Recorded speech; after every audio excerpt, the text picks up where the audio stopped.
જાડેજા ધુડકોટ અને હળવદ તાલુકાના ખેડૂતો અને માળિયા તાલુકા મોરબી જિલ્લામાં ખેડૂતોને એટલું નુકસાન છે. અદાણી અને પાવરગ્રીડની કામ ચાલુ છે. અત્યારે કાયદો એવું કહે છે કે ચોમાસામાં જમીનનું પૃથ્થકરણ ન થઈ શકે, એટલે અત્યારે પાવરગ્રીડ હોય કે અદાણીની લાઈન કામ ન કરી શકે. પણ કાયદાથી ઉપરવટ જઈ અને અદાણી પાવરગ્રીડ ખેડૂતના ખેતરમાં કામ કરે છે. એટલે અત્યારે ખેડૂત મિત્રોએ મામલતદારશ્રીને પ્રાંતમાં જણાવ્યું છે, જો કામ બંધ નહીં કરો તો અત્યારે થોડીક વાર પછી અમે પોલીસ સ્ટેશને પણ આવેદન દેવા જવાના છીએ કે આ ગેરકાયદેસર જે કામ ચાલી રહ્યું છે એ બંધ કરવામાં આવે. જો બંધ કરવામાં નહીં આવે તો અમે ઉગ્ર આંદોલન કરવાના છીએ.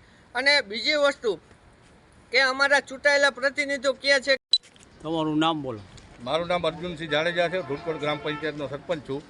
આજે દરેક હળવદ તાલુકાના દરેક ગામના ખેડૂતો એકઠા થયા છે, કારણ કે હળવદ તાલુકામાં અલગ અલગ વીજ કંપનીની કામગીરી ચાલુ છે, હેવી લાઇનની, અને એ ખેડૂતના ખેતરમાં જઈને અત્યારે મોટા પાયે ખોદકામ કરીને કામ ચાલુ કર્યું છે. અત્યારે ચોમાસાની સિઝન છે. અમે કંપનીને દરેકને કીધું કે ભાઈ અત્યારે ચોમાસા પૂરતું આ કામ તમે બંધ રાખો અને ચોમાસા પછી તમે કામ કરો.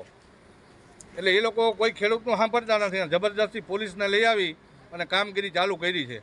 એટલે અમે આજે મામલતદાર